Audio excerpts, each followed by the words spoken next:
Yeah, January 17th is going to have to be some kind of basketball holiday going forward because not only does the Unrivaled League kick off, which we've all been waiting for. I know I have, for sure. Let's go Mist. But Dawn Staley, it has been announced, is now the highest paid coach in all of women's basketball. She was right there. She was already right there, right behind Gina Oriema and Kim Mulkey. But now she's on top, right where she belongs. Gets the biggest bag. I mean, rightfully so. She's been undefeated how many times now in recent years? Won how many championships in recent years? So it only makes sense. Even though she just re-signed an extension in 2021, this one keeps her with the team through the 2029-2030 season. Like I said, makes her the highest paid coach in all of women's basketball. And there is one very interesting clause in there we could talk about. Let's just look at some of the details. I'll get them pulled up for you. I know some of you guys are more visual than just hearing me yap about it. All right, so here we go. Staley, there we go. All right, so it starts with an annual salary of $4 million. It includes a $500,000 signing bonus, and it has an annual $250,000 escalator, bringing the total value to approximately $25.25 million for Dawn Staley. Number one, let's talk about some of her accomplishments and what makes this the obviously justified move. Staley has won 3 national championships since taking over the program in 2008, including last season's 38-0 title team.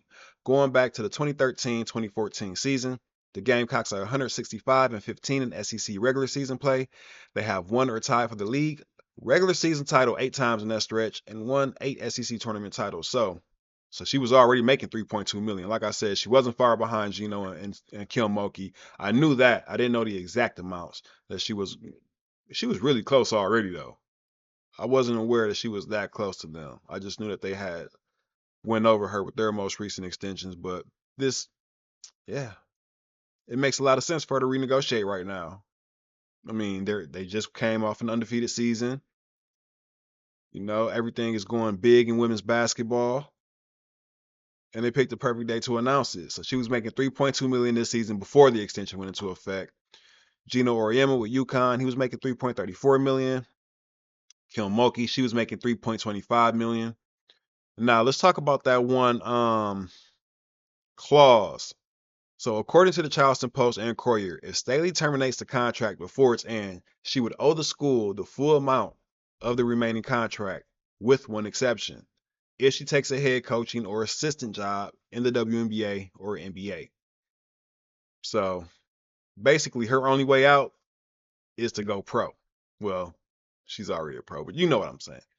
That's her only way out. Otherwise, she'd have to pay the remainder of the contract, which I'm sure she has it, but nobody wants to do that. So we know she's not leaving for another school.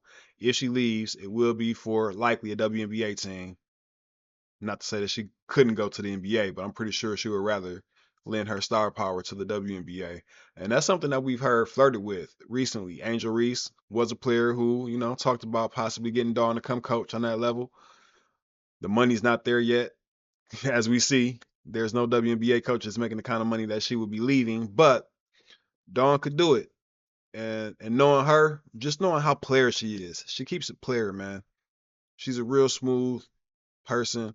I could see her completely negotiating this contract and then going to the WNBA just to push it forward for the next person. Even if she's not around to collect on it, I could see her doing that.